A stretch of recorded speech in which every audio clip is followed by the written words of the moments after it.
Alhamdulillah Rabbil Alamin. Wa bihi nasta'inu ala umuri dunya waddin. Allahumma salli wa sallim wa barik ala sayyidina Muhammad salatan tukhrijuna biha min dhulumatil jahli wal wahmi wa tukarrimuna bi sirriha bi nuril fahmi hatta nafhama ma ashkal alaina min hadhil ulum fa innakal wahhab. Rabbi shrah li sadri wa yassir li amri wahlul 'uqdatam min lisani yafqahu qawli. Rabbana zidna ilma warzuqna fahma. Baiklah.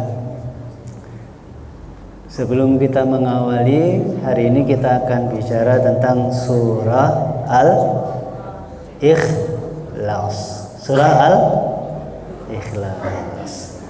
Surah Al-Ikhlas ini ada berapa ayatnya? Berapa? 4. Coba hitung. Bismillah masuk satu ayat enggak? Enggak. Qul huwallahu ahad.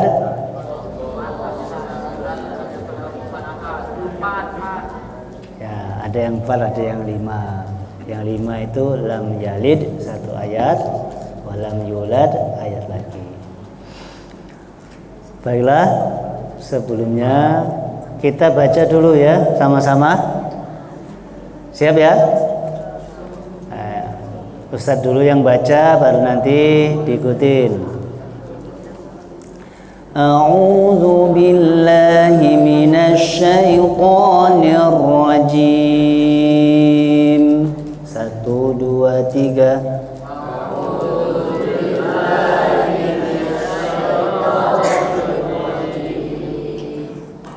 Coba semuanya. A, I, U, U. Nah, kalau dhammah itu bibirnya U, ya dhum, kumpulkan. Kalau setelahnya ada waw mati, maka bibirnya maju seperti orang kesandung batu. Au. Mana ada orang sandung batu? Au. Ya. Jadi kalau au ada waw mati, bacanya gimana? Au. A'udzu billahi minasy syaithanir rajim. 1 2 3.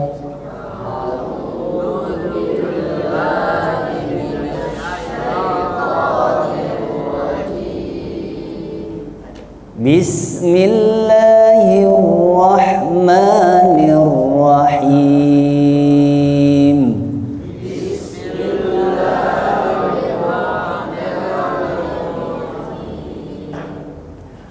Qul huwallahu ahad.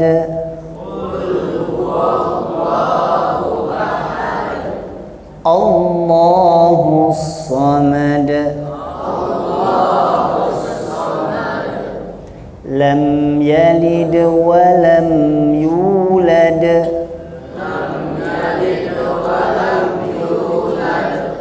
Wa lam yakul lahu kufuwan ahad.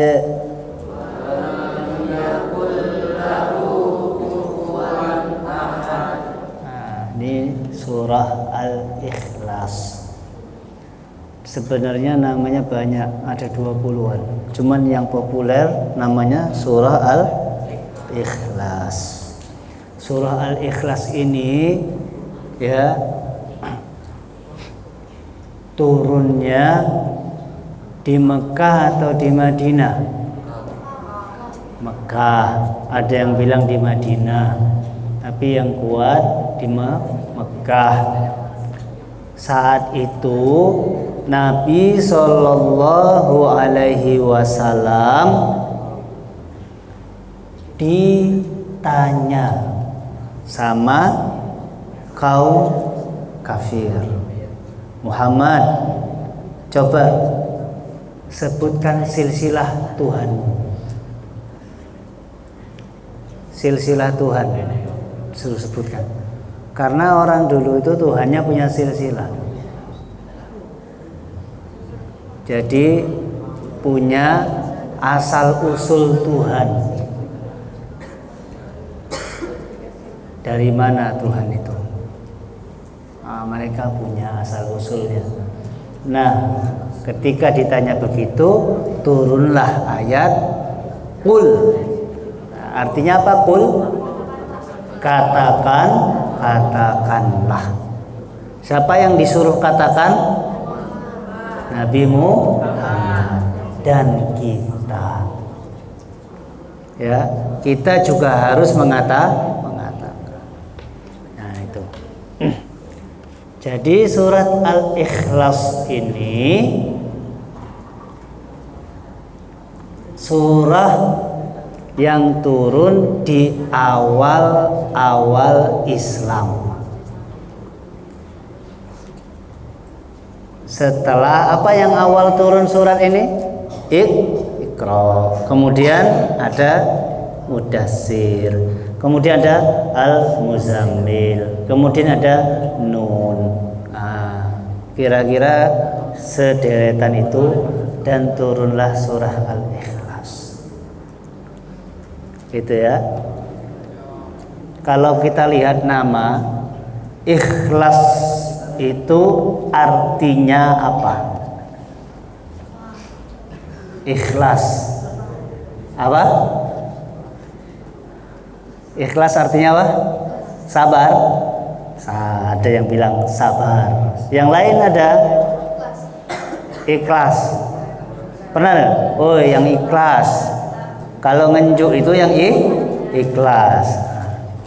Kalau ikhlas di sini, kalau ikhlas dalam bahasa kita, yang ikhlas itu biasanya diartikan tulus. Tapi surah Al-Ikhlas di sini ya, maknanya tidak cukup diartikan tulus. Ikhlas itu berasal dari kata khalis. Nah, ada yang nama khalis di sini? Nah, ikhlas.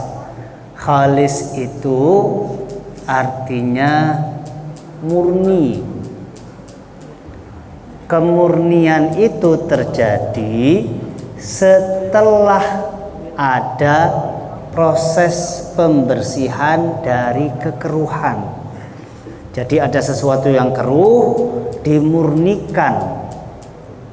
Jadilah yang namanya ikhlas. Nah, itu maksud surah Al-Ikhlas. Jadi surah Al-Ikhlas itu artinya kemurnian.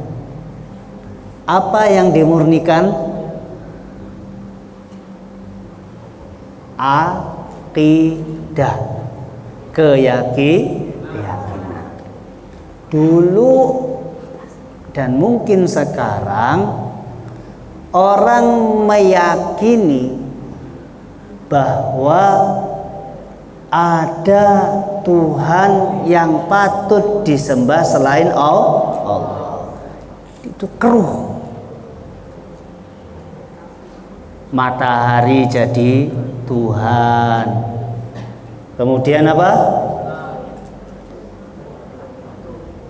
Hujan jadi Tuhan. Angin jadi Tuhan. Batu jadi Tuhan. Apa? Pohon jadi Tuhan.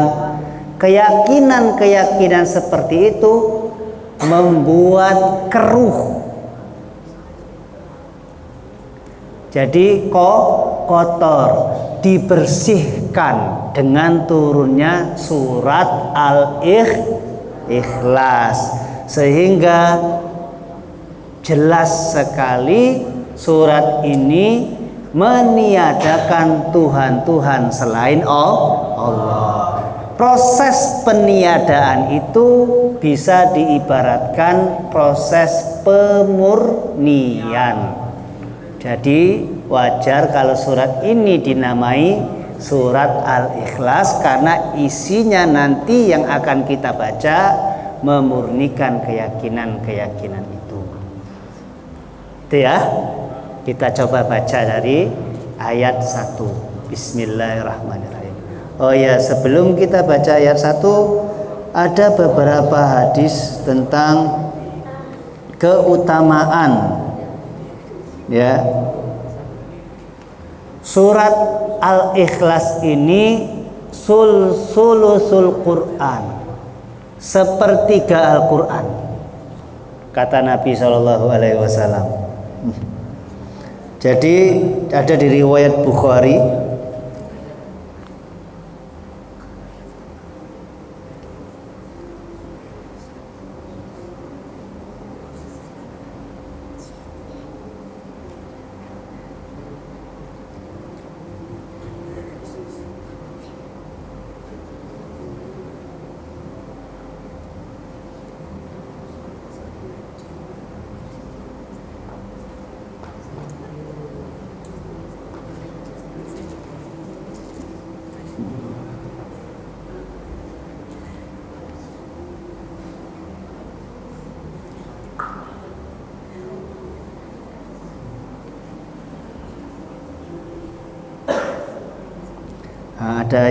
ada hadisnya begini.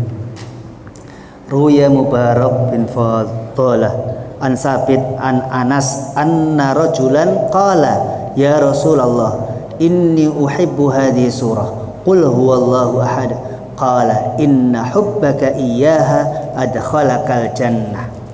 Jadi ada seorang pemuda bilang begini, ya Rasul, sungguh aku cinta betul dengan surah Qul huwallahu ahad. Cinta betul dengan surat Al-Ikhlas. Nabi bilang begini, cintamu kepada dia siapa? Dia apa? Surat Al-Ikhlas membuatmu masuk surga. Siapa yang mau masuk surga? Coba tangannya diangkat yang mau masuk surga. Tangan diangkat tinggi-tinggi. Oke, yang mau masuk surga dua tangan diangkat tinggi-tinggi. Masya Allah. Nah, yang mau masuk surga ya. Yang mau masuk surga, amin.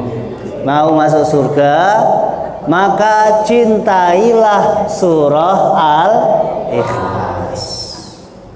Nah, itu. Kemudian Nabi bilang begini di riwayat Bukhari, Haddatsana Ismail, haddatsani Malik an Abdurrahman bin Abdullah bin Abdurrahman bin Abi Sa'sa'ah an abihi an Abi Sa'id anna rajulan sami'a rajulan yaqra qul huwallahu ahad yuraddiduha falamma asbaha jaa ila nabiyyi sallallahu alaihi wasallam fadzakara dzalika lah wa ka'anna ar-rajula yataqallaha faqala an-nabi walladhi nafsi biyadihi innaha lita'dilu thultsal Qur'an. Jadi ada orang baca bolak-balik terus baca qul huwallahu ahad, selalu mengulang-ulang qul huwallahu ahad. Sama seperti adik-adik sekalian kalau sholat itu bacanya apa? Qul hu semua enggak? Kalau sholat sunnah itu qul huwallahu ahad langsung rukuk kan? Ah, itu jangan diremehkan. Nanti kata Nabi SAW, baca itu terus. Ada orang di zaman Nabi itu, ada seorang yang baca qul hu terus, qul huwallahu ahad, qul huwallahu ahad terus. Nah, itu kata Nabi SAW, surah Al-Ikhlas itu dihitung sepertiga Al-Quran. Jadi kalau kamu baca sekali surah Al-Ikhlas itu dapat sepertiga Al-Quran. Kalau dua kali 2/3 kalau 3 kali sama seperti baca Al-Quran. Itu pahalanya. Jangan sampai kalian nanti gara-gara denger ini sudah tidak baca Quran lagi, baca Al-Ikhlas toh. Oh jangan. Nanti baca kulhu. Sudah baca Quran belum? Kata pengurusnya. Sudah, saya sudah hatam. Ngapa? Baca Al-Ikhlas 3 kali. Karena 3 kali bacanya, kalau satu saja sepertiga, kalau 3 berarti lengkap. Nah itu ya, ada di riwayat Bukhari. Oke, kita lanjut.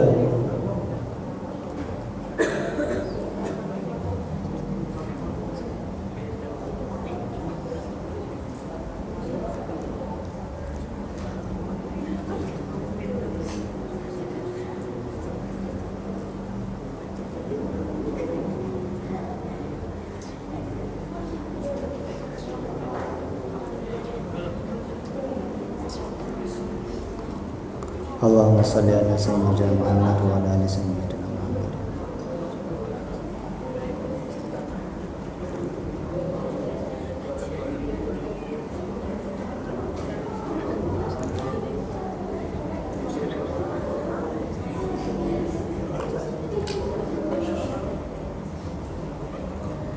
Ada hadis lain yang mengatakan begini. Qala al-Bukhari, Haddatsana Umar bin Hafs. Imam Bukhari menyampaikan bahwasanya Rasul Shallallahu Alaihi Wasallam bilang ke sahabat-sahabatnya, ayajizu ahadukum ayyaqra'a sulsal Quran fil lailah. Nabi bilang begini sahabat-sahabatnya, ada nggak yang mampu di antara kalian baca sepertiga Al-Quran di malam hari? Bisa enggak? Al-Quran berapa juz? 30 juz. Sepertiganya berapa? Berapa juz? 10 juz. Berarti bisa enggak kamu kalau malam hari baca 10 juz? Bisa enggak malam hari baca 10 juz? Itu ditanya sama Nabi SAW. Ayajizu ahadukum ayyaqra sulsal Quran fi lailah. Bisa enggak kamu itu baca sepertiga Al-Quran di malam hari? Fasyaqqa dzalika alaihim wa qalu. Sahabat merasa sulit. Fasyaqqa alaihim, ngerasa kesulitan. Aisaro Nabi sepertiga, banyak gino lah ngantuk. Kebanyakan 10 juz ya. Terus kemudian wa qalu ayyuna yutiqu dzalika ya Rasulullah. Siapa di antara kami yang mampu baca sepertiga Al-Quran ya Rasul? Kemudian Rasul Shallallahu Alaihi Wasallam, Allahu wahidus somad sulsul Quran. Surah Al-Ikhlas itu sepertiga Al-Quran. Jadi baca sekali surah Al-Ikhlas itu Anda sudah dapat sepertiga Al-Quran. Jadi setiap malam jangan sampai tidak baca sepertiga Al-Quran. Syukur-syukur baca 1 Al-Quran. Caranya gimana? Al-Ikhlasnya dibaca 3 kali. Nilai pahalanya sama seperti baca Al-Quran. Itu ya.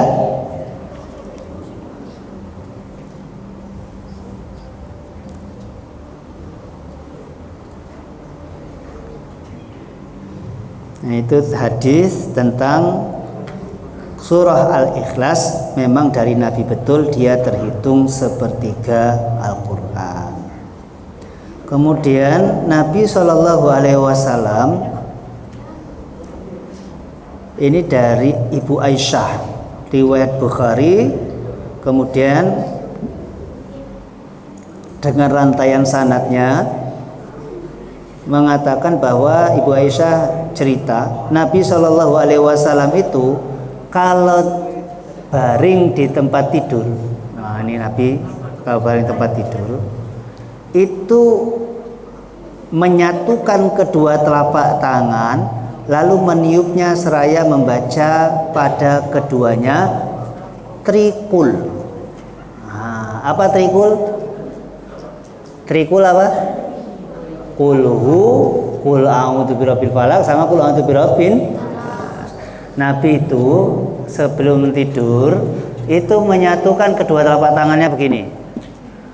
Kemudian ditiup. Coba gini. Baca qul huwallahu ahad. Allahus samad. Lam yalid wa lam yulad. Wa lam yakul lahu kufuwan ahad.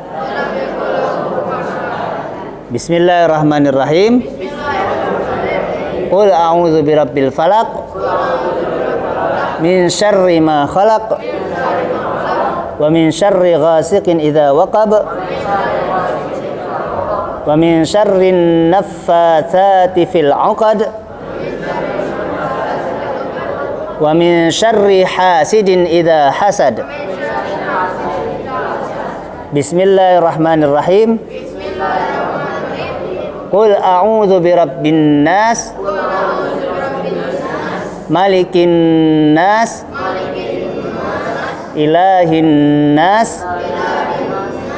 Min syarril waswasil khannas. Alladzi yuwaswisu fi sudurin nas. Minal jinnati wan nas. Tiup. Usap. Semuanya ya. Adan. Dah, tidurlah. Itu ya. Jadi sebelum tidur di malam hari ya, baca qul huwallahu ahad, qul a'udzu birabbil falaq, qul a'udzu birabbin nas. Kemudian diusapkan ke seluruh wajah, tangan, badan ya, kaki begitu. Bisa ya? Bisa? Hebat. Oke, lanjut. Nah. Bismillahirrahmanirrahim. Ayat pertama bunyinya qul huwallahu ahad. Nah, kita lihat bagaimana ayat ini memurnikan keyakinan. Katakanlah. Siapa tadi yang disuruh mengatakan? Nabi Muhammad sallallahu alaihi wasallam. Jadi orang-orang kafir itu bilang, coba Muhammad sebutkan kepada kami, beritahu kami asal usul Tuhanmu. Katakan, jawab Nabi, jawablah wahai Nabi. Qul, Nabi itu dulu. Kalau sekarang Anda yang disuruh menjawab. Karena Al-Quran itu seakan-akan turun pada kita. Qul, katakanlah, kita disuruh mengatakan. Kita disuruh menanamkan dalam hati. Katakanlah Allahu ahad. Qul huwallahu ahad. Qul. Qul itu artinya katakanlah. Berasal dari kata qala yaqulu. Katakanlah. Perintah. Huwa Allah. Sebenarnya bisa saja bunyi ayatnya itu qul Allahu ahad. Qul Allahu ahad. Kenapa ada kata huwa? Coba semuanya. Huwa. Huwa. Apa arti huwa? Dia apa? Ya, ingat ya. Huwa huma. Hiya huma. Anta antuma, anti antuma, ana. Nah, huwa itu orang keberapa? Huwa itu orang keberapa? Persona ketiga. Kalau persona pertama siapa? Ana. Kalau kedua anta. Kalau ketiga dia. Dia itu artinya tidak diajak bicara. Ghaib. Dhamir ghaib. Kata huwa, qul huwallahu ahad, pada ayat ini menunjukkan pentingnya bunyi Allahu ahad. Kenapa ada kata huwa? Sama seperti kalau kita bilang begini, cukup enggak kalau kita bilang dia itu, dia tuh, bahasa Palembang, dia tuh, cukup enggak?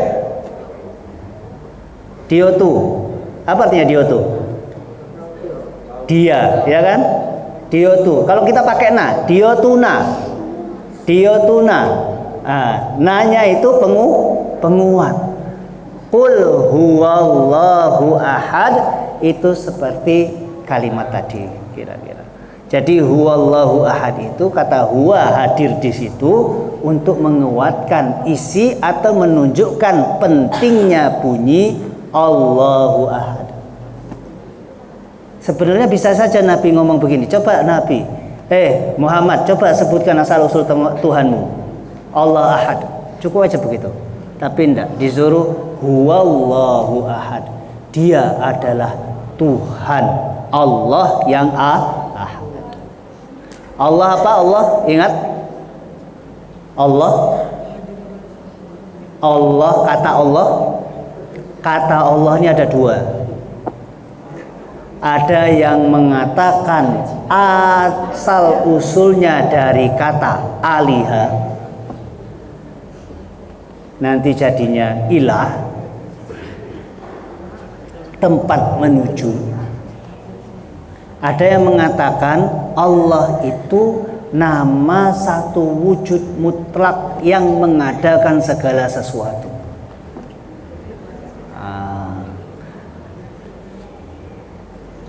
Dua-duanya bermakna, kalau kita mau pakai bahasa kita ya Tuhan.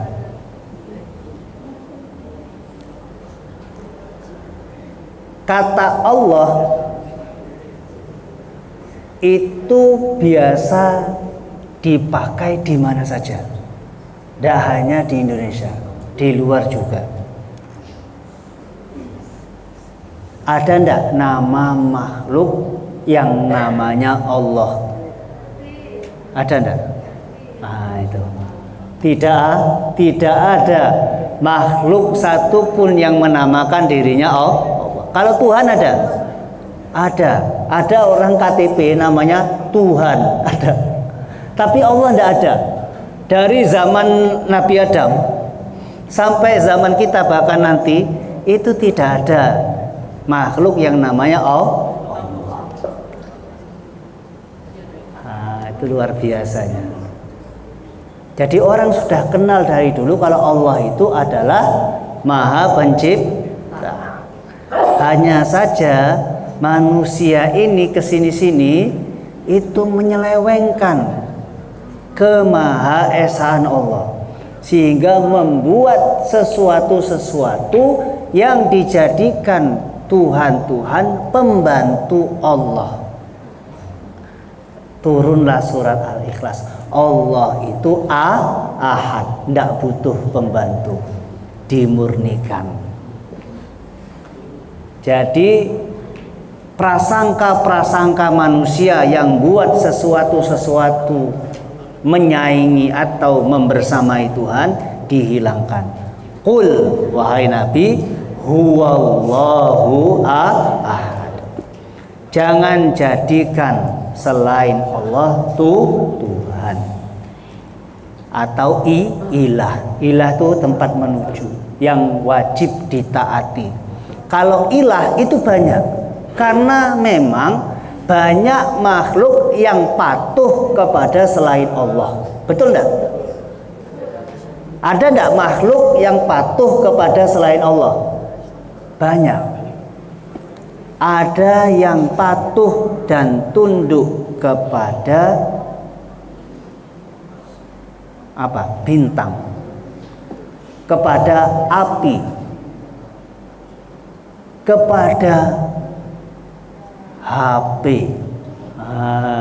Ada enggak yang patuh dan tunduk pada HP? Itu berarti menjadikan HP-nya sebagai Tuhan, karena dia patuh dengan HP-nya. Allah panggil azan, Allahu Akbar, Allahu Akbar. Agak dulu masih main dengan temannya, mabar, tanggung, lagi lawan bos, tanggung lagi ini. Ini menjadikan sesuatu lebih penting daripada Allah. Ini belum ahad Allahnya. Belum ahad, masih ada yang lain. Itu ilah.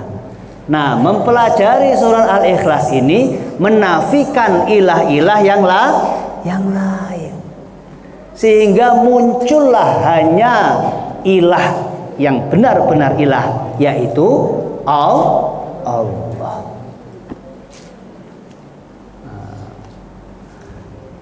Kemudian ada kata ahad. Ahad artinya apa? Satu atau esa.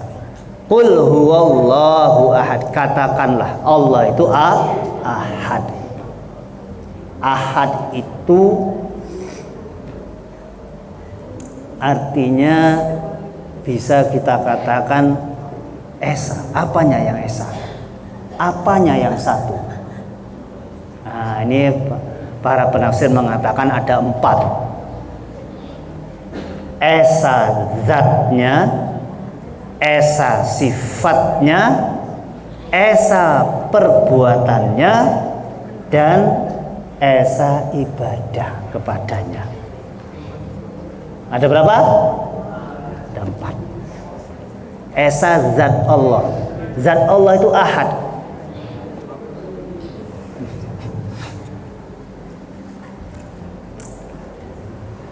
Ini namanya apa? Meja. Kalau saya ambil kakinya ini sehingga tidak ada, masih dibilang meja enggak? Hah? Dibilang apa? Meja? Meja buntung? Meja rusak? Ya, artinya tidak pantas lagi dibilang meja, karena banyak bagiannya. Dibilang meja karena ada kaki, kemudian ada tempat untuk kita meletakkan barang di sini, ya, dan seterusnya. Atau siapa yang pakai jam tangan di sini? Ada? Oke, ada ya satu. Jam tangan itu jam dinding bukan? Bukan. Dia dibilang jam tangan karena ada apanya? Ya, jam tangannya satu ya. Ini satu ya jam tangan, satu. Tapi satunya jam tangan ini ada tali, ada kacanya, ada jarumnya, ada angkanya. Dia terdiri dari bagian-bagian. Ini zatnya tidak satu. Zatnya tidak satu. Allah tidak seperti itu. Paham ya? Allah, ahadnya Allah tidak terdiri dari bagian-bagian. Kalau dia terdiri dari bagian-bagian, Allah butuh bagian itu. Kalau Allah itu butuh, berarti dia bukan Tuhan, karena masih butuh. Yang butuh itu Wallahul ghani. Nah, itu. Allah itu ahad, zatnya. Tidak terdiri dari bagian-bagian. Tidak seperti jam tangan ini. Kemudian Allah itu ahad juga sifatnya. Sifat Allah ada berapa? Hah?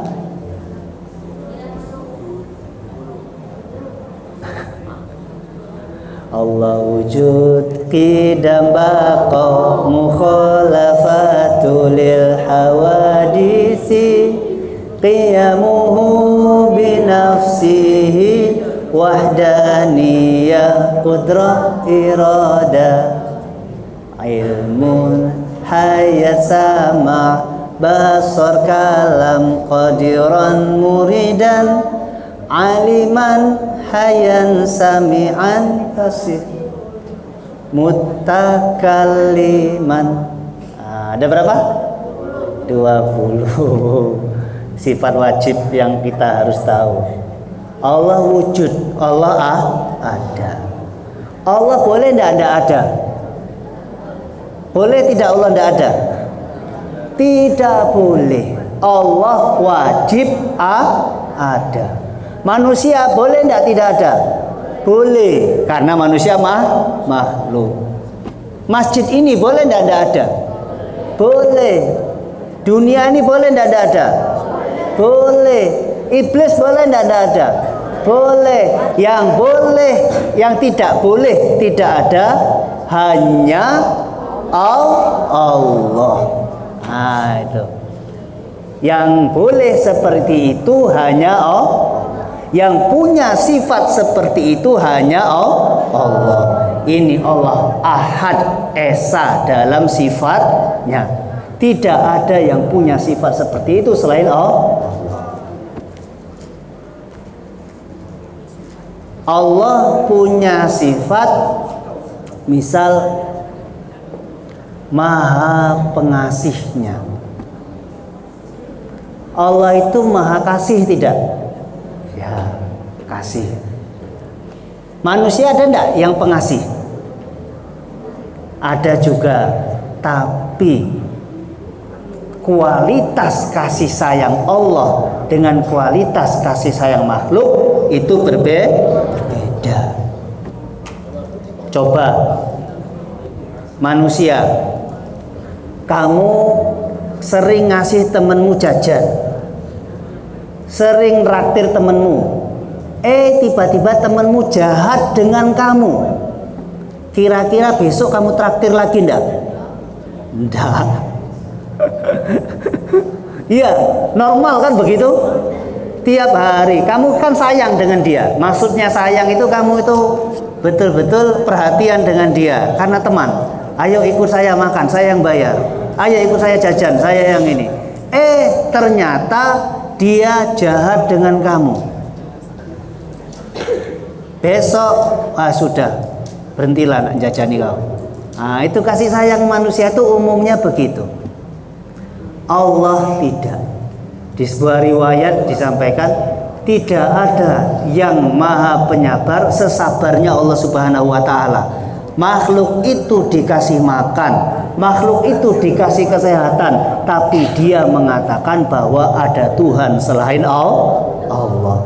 Tapi Allah masih kasih makan. Betul enggak?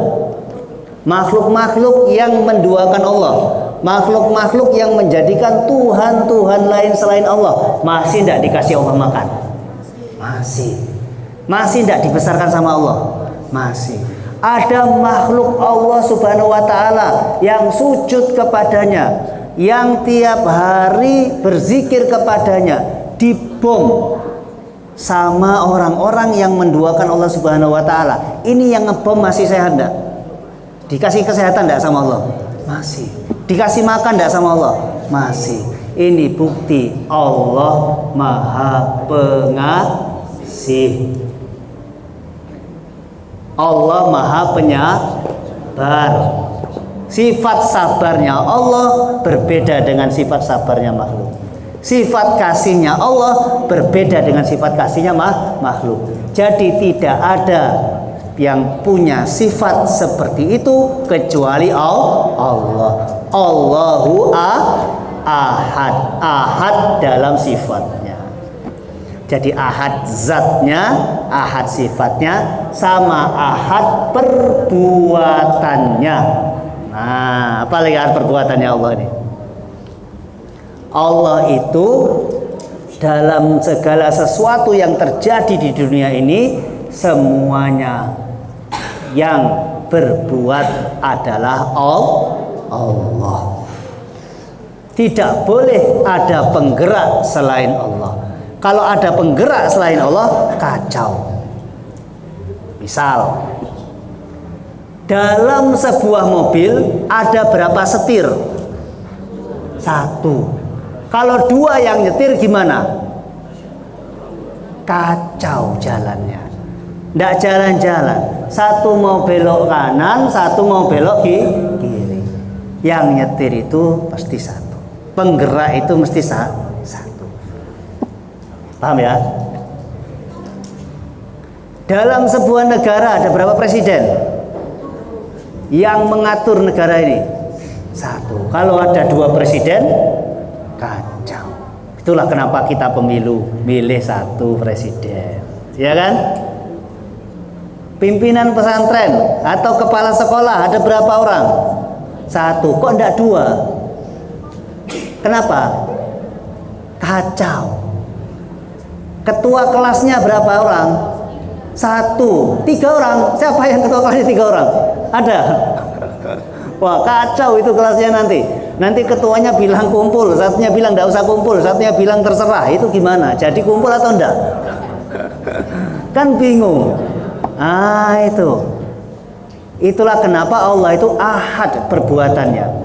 Makanya segala sesuatu yang terjadi di alam semesta ini, di semua jagat raya ini, tidak ada yang mampu mendatangkan kebaikan dan tidak ada yang mampu menangkal keburukan kecuali atas kehendak dan izin ACC Allah Subhanahu wa ta'ala.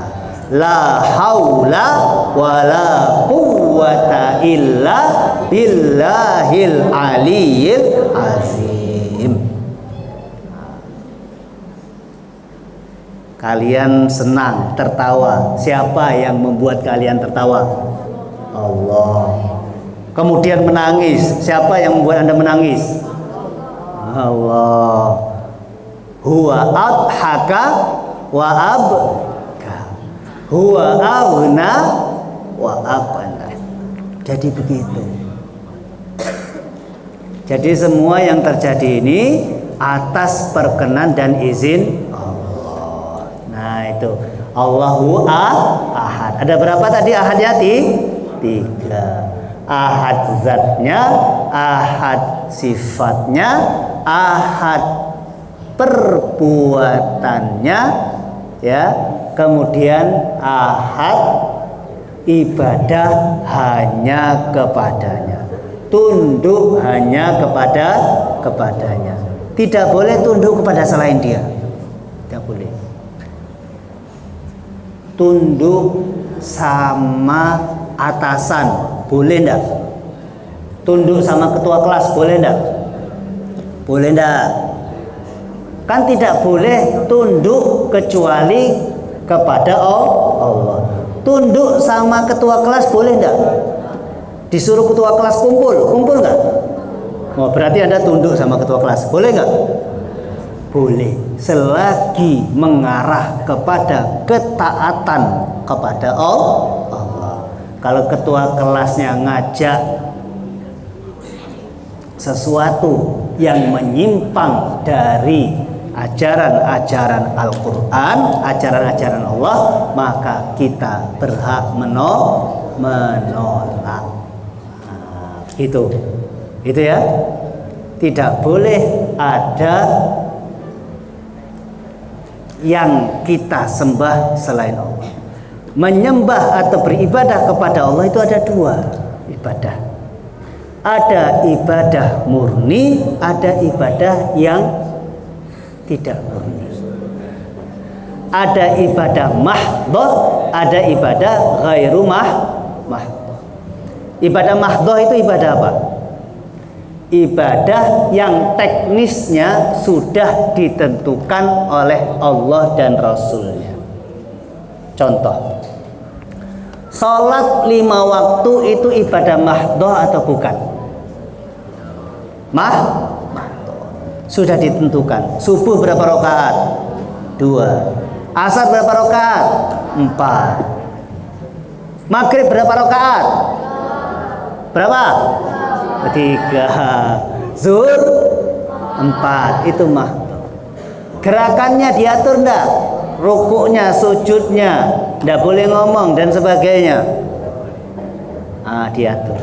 Semua sudah ditentukan, itu mahdhah. Ibadah yang ghairu mahdhah, yang memang tidak ditentukan teknisnya, itu banyak. Misal berjalan bisa jadi ibadah enggak? Bisa, kalau diniatkan lillahi ta'ala. Makan bisa jadi ibadah enggak? Bisa kalau diniatkan lillahi. Nah, begitulah. Hidup ini ibadah bukan? Ibadah. Kalau diniatkan lillahi ta'ala. Boleh tidak hidup tidak dijadikan ibadah? Boleh tidak orang Islam hidupnya tidak dibuat untuk ibadah? Boleh tidak? Tidak boleh. Karena Allahu ahad. Inna solati wa nusuki wa mahyaya wa mamati lillahi rabbil. Sesungguhnya solatku, ibadahku, ya, hidupku, matiku milik Allah Subhanahu wa ta'ala. Jadi jangan sampai Anda main game bukan karena Allah Ta'ala. Jangan sampai Anda liburan bukan karena Allah Ta'ala. Jangan sampai Anda berteman bukan karena Allah Ta'ala. Jangan sampai Anda belajar bukan karena Allah Ta'ala. Nah, itu ya. Itu ahad, ibadah kepada Allah. Jadi ada berapa ahad tadi? Allah ahad pada zatnya, kemudian pada sifatnya, kemudian pada apa? Perbuatannya, kemudian beribadah hanya kepadanya. Qul huwallahu ahad. Tancapkan dalam hatimu bahwa Allah itu ahad. Nah, itu. Kemudian ada ayat setelahnya apa? Allahus Samad.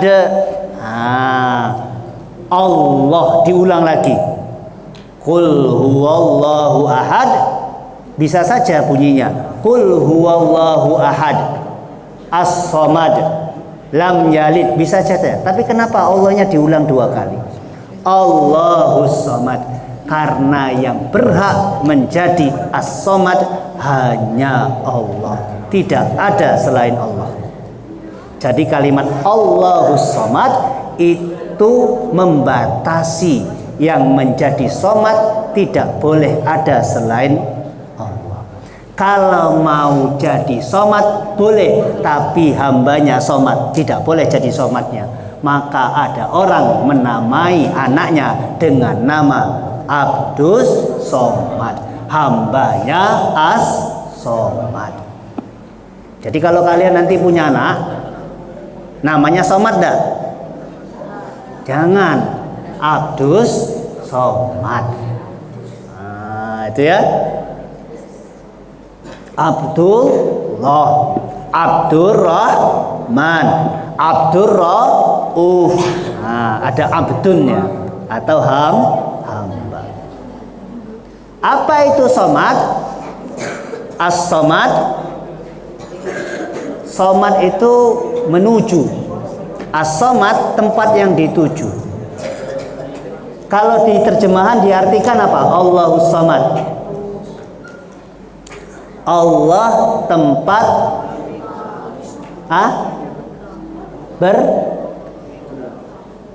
kalau di terjemahan Allah tempat meminta, banyak artinya.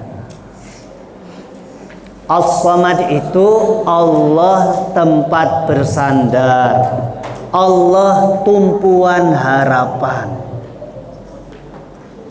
Semua makhluk tertuju harapannya, tertuju kemauannya, tertuju pintaannya hanya kepada Allah. Itulah, jangan minta kepada selain Allah. Dengarkan, Nabi pernah mengajarkan kepada anak-anak, "Hei nak, kalau kamu minta, mintalah hanya kepada Allah. Mintalah. Kalian kalau tidak lihat Tuhan, yakinlah bahwa Tuhan melihat kalian. Itu saja. Ya Allah, aku nak lulus, ya Allah, luluskan aku. Sudah, minta saja. Nah, itu Anda bersaksi bahwa Allahus Samad. Tidak ada yang patut dijadikan sandaran selain Allah. Qul huwallahu ahad, Allahus samad. Setelah Allahus samad bunyinya apa? Lam yalid wa lam yulad. Nah, ini. Allah itu tidak melahirkan dan tidak dilahirkan. Kenapa kok ada kalimat lam yalid wa lam yulad? Karena di antara akidah, di antara keyakinan yang membuat keruh ketauhidan adalah banyak orang meyakini bahwa Tuhan punya anak. Banyak orang-orang meyakini bahwa Tuhan itu punya anak atau Tuhan itu diperanakkan. Zaman ketika Nabi turun kira-kira sudah ada belum keyakinan bahwa Allah itu punya anak? Nah, Al-Quran pernah bilang Uzairun ibnullah, itu orang Yahudi bilang Uzair itu anak Allah. Nah, ini orang yakin Allah punya anak, sehingga dibersihkanlah keyakinan itu, dimurnikan, diikhlaskan dengan bunyi lam yalid wa lam yulad. Kalimat lam yalid wa lam yulad, Allah itu tidak mempunyai anak, tidak beranak dan tidak diperanakkan, menunjukkan bahwa Allah tidak butuh kepada sesuatu. Orang punya anak itu karena dia butuh. Orang diperanakkan juga itu dia butuh sesuatu selain dirinya. Allah tidak butuh. Kalau punya regenerasi artinya ada warisan. Kalau Allah punya anak berarti ketuhanannya diwariskan kepada anaknya, atau ketuhanan dia hasil warisan dari bapaknya. Nah, Allah tidak begitu. Lam yalid wa lam yulad. Kemudian ditutup dengan ayat apa? Walam yakul lahu kufuwan ahad. Tidak ada satupun yang sekufu dengannya. Kufu itu diartikan yang setara bisa, atau ada penafsir mengartikan kufu itu istri. Itulah kenapa istri dan suami itu setara. Istri itu di bawah, suami di atas. Enggak, setara. Beda fungsinya saja. Namanya juga berpasangan, saling melengkapi suami istri. Allah tidak begitu. Makanya Allah itu laisa kamitslihi syai'un. Tidak ada satupun yang serupa dengannya. Kalau ada yang serupa dengannya, baik itu di alam imajinasi kita maupun di alam nyata, maka itu bukan Allah. Karena rumusnya adalah laisa kamitslihi syai'un. Tidak ada satupun yang serupa dengannya. Walam yakul lahu kufuwan ahad. Tidak ada yang setara dengannya. Jadi jangan minta.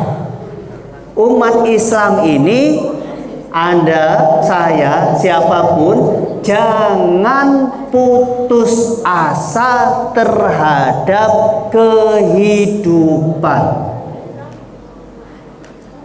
Jangan putus asa terhadap situasi, karena Anda punya Tuhan yang maha segala-galanya. Orang frustasi ada yang bunuh diri enggak? Ada. Kenapa? Karena tidak balik ke Tuhan. Dia tidak balik ke Tuhan. Orang frustasi kalau balik ke Tuhan, dia akan selamat. Kenapa? Karena dia punya tumpuan harapan, punya Allahus Somad.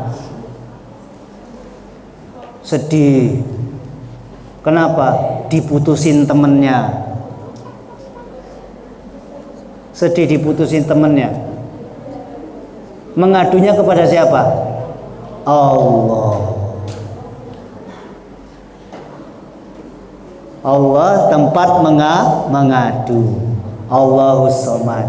Sedih ngadu ke Allah, seneng ngadu ke Allah. Kira-kira sama Allah dijaga enggak? Sama Allah dijaga enggak? Dijaga. Nah, itu ya. Jadi kita ini punya Tuhan yang luar biasa. Jangan ditinggalkan keyakinan surat Al-Ikhlas. Biar murni ketauhidan kita, biar ikhlas ketauhidan kita. Mudah-mudahan kajian ini bermanfaat bagi kita semua. Sebelum kita akhiri, mari kita istighfar dulu 3 kali. Astaghfirullahaladzim, astaghfirullahaladzim, astaghfirullahaladzim. Subhanakallahumma wa bihamdika asyhadu an la ilaha illa anta astaghfiruka wa atubu ilaik. Wassalamualaikum warahmatullahi wabarakatuh. Waalaikumsalam.